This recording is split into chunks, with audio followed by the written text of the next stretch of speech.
तर नमस्कार मित्रांनो, मी R K trading with R K सोबत तुम्हा सर्वांचं पुन्हा एकदा मनपूर्वक स्वागत करतो मी आजच्या हे नवीन व्हिडिओमध्ये। तर मित्रांनो, आजचा हा व्हिडिओ आपण एका इंडिकेटर बेसवरती बघणार आहे आणि तो इंडिकेटर एकदम कॉमन आहे, जे की सगळ्यांनाच माहीत आहे। ते म्हणजे RSI म्हणजे रिलेटिव्ह स्ट्रेंथ इंडेक्स।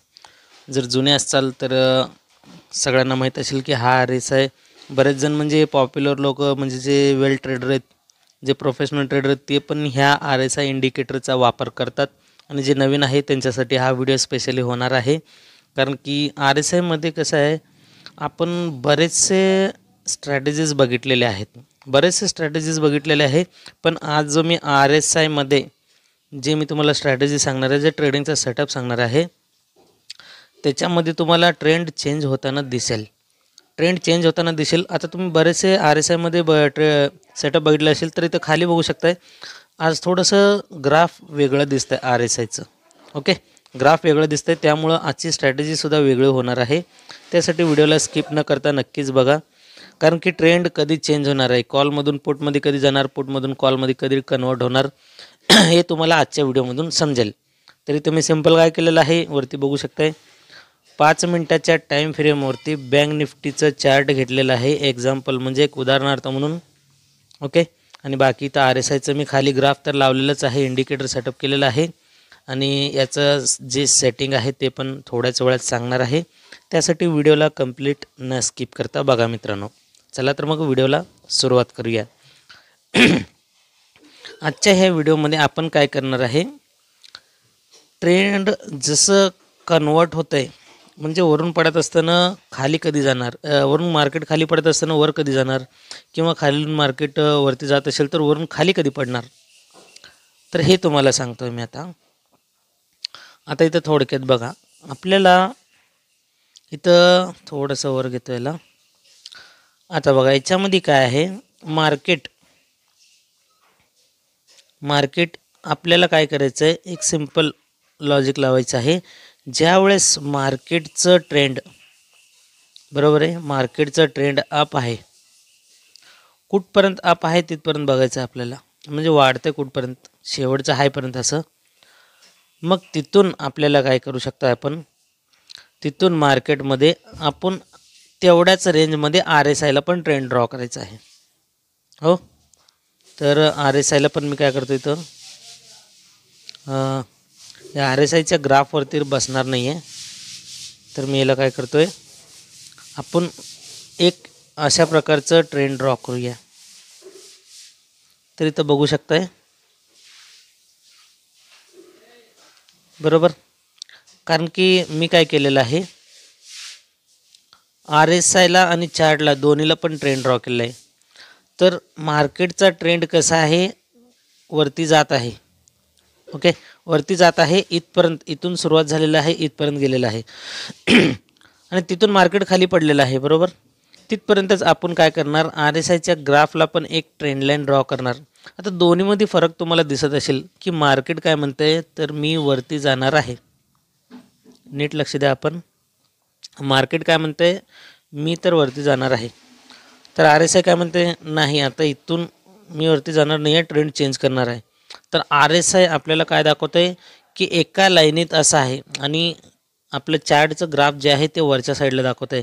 म्हणजे मार्केट तुम्हाला काय करत आहे, फसवण्यासाठी प्रयत्न करत आहे, पण RSI तुम्हाला दाखवत आहे की नाही, आता ट्रेंड चेंज होऊ शकतं, मी त्या आता रेग्युलर तर आपण जर बघितलं कुठलंही बघा थोडंसं, आता मी काय करतोय, पाठीमागे जातोय।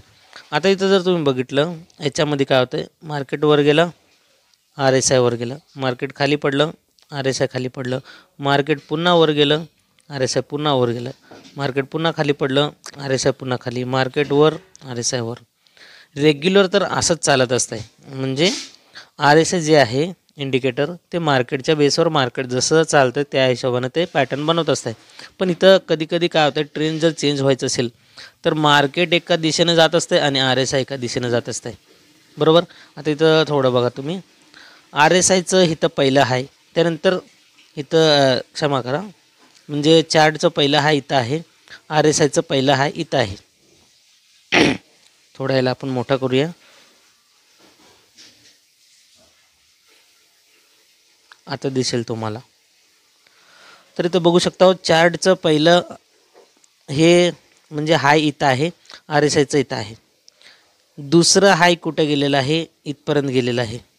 ओके, तर ह्याचं पण थोडंसं वरती गेलेलं आहे चार्टचं आणि RSIचं दोन्ही पण सेम चाललेत.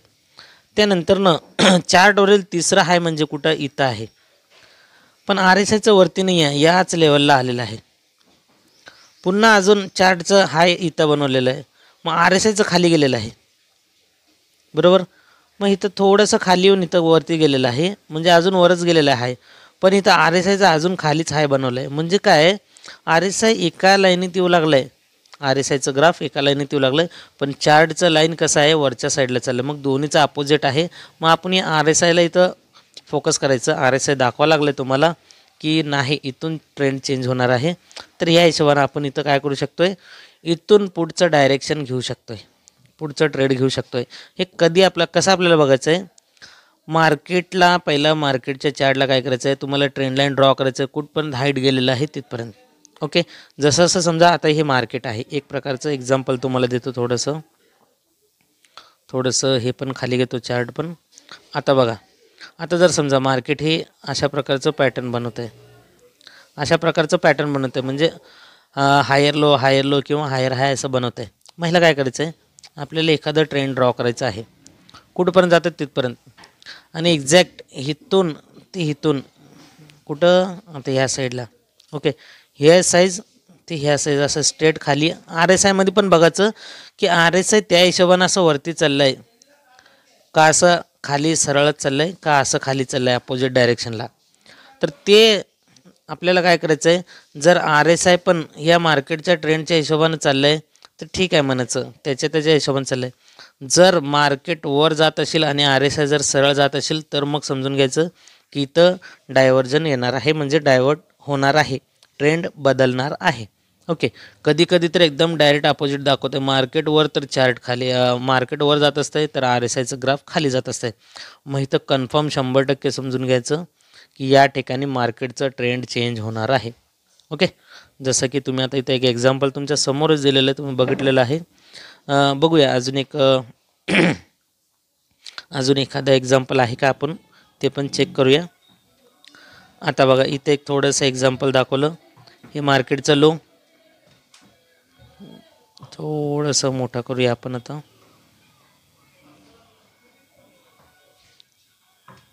ओके, तर आता तुम्हाला इथं समजेल.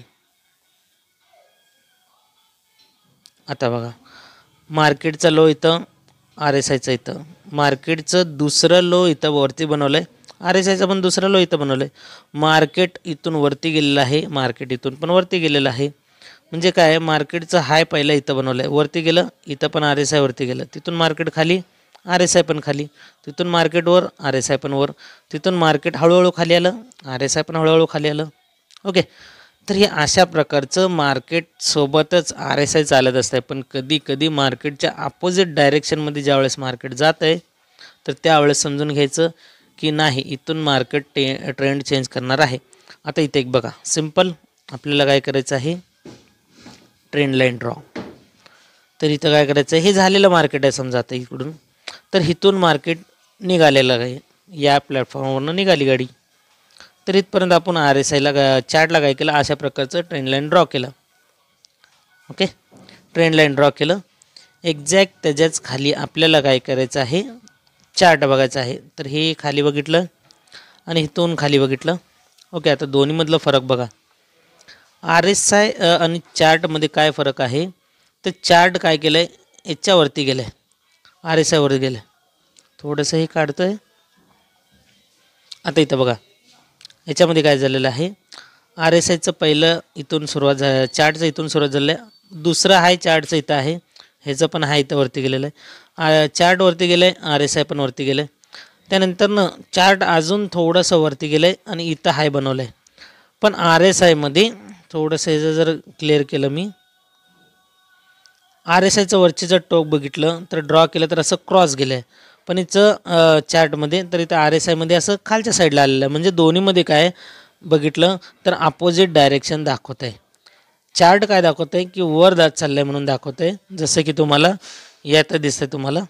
आणि आर एस आय काय दाखवतं आहे तुम्हाला, तर आर एस आय इथं खाली चाललं आहे म्हणून दाखवतं आहे. म्हणजे इथं काय झालं, नेमकं दोघांचं पण ट्रेंड चेंज झालेलं आहे. म्हणजे काय चाललं आहे, चार्ट चाललं आहे वरच्या साईडला आणि आर एस आय चाललं आहे खालच्या साईडला. मग आपल्याला फोकस कुठं करायचं आहे, एवढ्या ते एवढ्या रेंजमध्ये लाईन ड्रॉ केलं जर आपण समजा सपोज, ह्याचं दिशा वेगळं दिसतं आहे, आर एस आयचं दिशा वेगळं दिसतं आहे. मग निश्चितच आपण काय करणार, या लेवलमध्ये आपल्याला काय बघायचं आहे, एखादं कॅन्डलस्टिक पॅटर्न, म्हणजे तुम्हाला एकदम सोपं होईल. तर थोडंसं याला काय करतो, मोठं करतो, आर एस आयला थोडंसं खाली ढकलतो आहे. वापर कधी करायचं बघायचं आता हे तर तुम्हाला कन्फर्म झालं की इथं आणि त्याच्यामध्ये फरक आहे. तर ह्या चार्टमध्ये आणि आर एस आयमध्ये दोन्हीमध्ये फरक डिफरंट दिसलेला आहे तुम्हाला.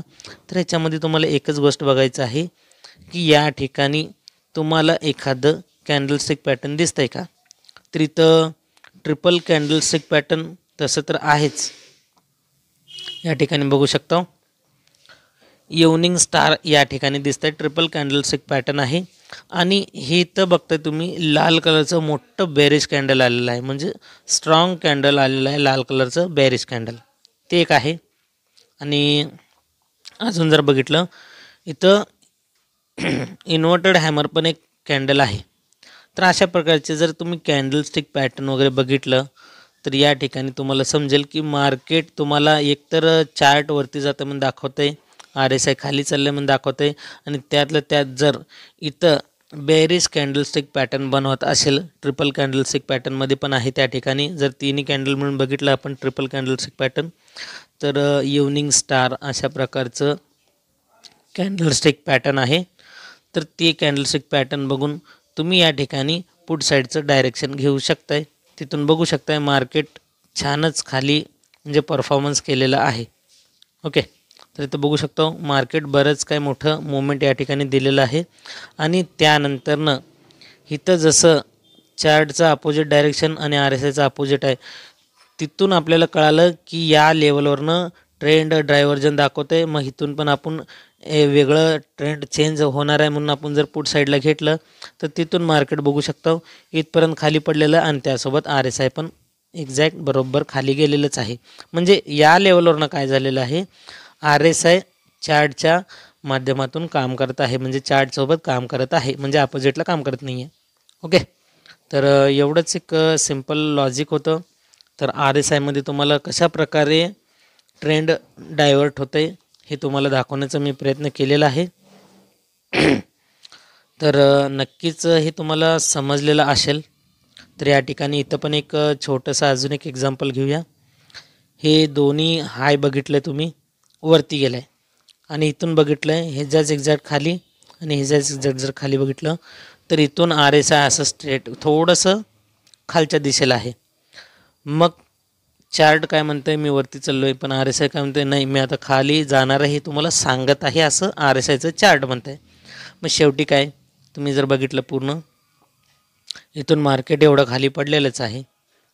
ओके, तर हे अशा प्रकारचं तुम्ही काय करू शकताय याच्यामध्ये. आणि इथं मी तुम्हाला काय दाखवलं आहे, एक एक्झाम्पल म्हणून बँक निफ्टी दाखवलेलं आहे. सेम निफ्टीमध्ये पण तुम्ही असं प्रकारचं हे करू शकताय, पण याच्यामध्ये तुम्हाला काय करायचं आहे, नॉलेजसाठी म्हणून आजचा हा व्हिडिओ बनवतो आहे. बाकी तुम्ही याच्यावरती बॅकटेस्ट रिटेस्ट करा किंवा पेपर ट्रेड मात्र नक्कीच करा, कारण की व्हिडिओ मी तुम्हाला कुठल्याही प्रकारचा सल्ला देत नाही आहे की तुम्ही ट्रेडिंग करावं म्हणून. फक्त एक एज्युकेशनल पर्पजच्या हेतूने तुमच्यासाठी व्हिडिओ बनवतो आहे. बाकी तुमची मर्जी आणि तुमच्या जबाबदारीनेच तुम्ही ट्रेडिंग करावा अशी तुम्हाला मी विनंती करतो आहे. बाकी व्हिडिओ कसा वाटला कॉमेंट करून नक्कीच सांगू शकता तुम्ही. आणि व्हिडिओ जर समजत नसल्यास व्हिडिओ व्यवस्थितपणे आरामात बघा, जेणेकरून तुम्हाला समजेल आणि तुम्ही त्यावरती विचार करून तुम्ही स्वतःच्या जिम्मेदारीनंच ट्रेडिंग करावा ही विनंती आहे. चला आर एस आयमध्ये जायचं आपल्याला पटकन. आता इथं R S I relative strength index सोपीच आहे. तर याच्या सेटिंगमध्ये जायचं आहे. इनपुट म्हणजे ॲज इट इज जसं आहे तसंच ठेवायचं आहे. स्टाईलमध्ये यायचं आहे. स्टाईलमध्ये मी फक्त काय केलं हे तुम्हाला सांगतो मी. ओके, स्टाईलमध्ये हे वरचं जे प्लॉटचं बॉक्स आहे तिथं वेगळा कलर असेल, मी काय केलं त्याला फक्त निळा कलर केलेला आहे. ओके, आणि त्यानंतरनं इथं जे दिसतं तुम्हाला ह्याच्यामध्ये मी चेंज केलेलं आहे. तर याच्यामध्ये जातो मी आता. तर याच्यामध्ये लाईन असते. ओके, तर हे लाईनला काढायचं, स्टेप लाईनला लावून घ्यायचं आहे. ओके, स्टेप लाईनला. बाकी अप्पर लिमिट 70चा आहे, मिडल 50चा असणार आहे आणि लोअर लिमिट हा 30चा असणार आहे. ओके, तर याच्यात मी चेंजेस फक्त काय काय केलेलं आहे ते तुम्हाला सांगतो आहे. या ठिकाणी चेंज केलेलं नाही आहे, फक्त ह्या कलरला डार्क केलेलं आहे. अप्पर आणि लोअर लिमिटला डार्क केलेलं आहे. बाकी इथं जसं डॉट आहे, इथं मी काय केलं आहे, लाईन ठेवलेलं आहे जेणेकरून आपल्याला स्पष्टपणे दिसेल. आणि इथं एक लाईन ठेवलेलं आहे, म्हणजे डॉटच्या ठिकाणी मी लाईन ठेवलेलं आहे. बस बाकी एवढंच आहे, म्हणजे सिंपल सेटिंग असं, म्हणजे जास्त काय नाही आहे. फक्त इथं स्टेप लाईन एवढंच करायचं आहे याच्यामध्ये. बाकी सगळं आहे तसंच. या प्लॉटच्या या कलरला थोडंसं हे डार्क करून घ्यायचं आहे आपल्याला. बस सिंपल एवढी सेटिंग आहे. तुम्हाला व्हिडिओ कसा वाटला नक्कीच कमेंट करून सांगा. भेटूया पुढच्या एका नवीन टॉपिकसोबत एका नवीन व्हिडिओमध्ये. तोपर्यंत गुड बाय मित्रांनो.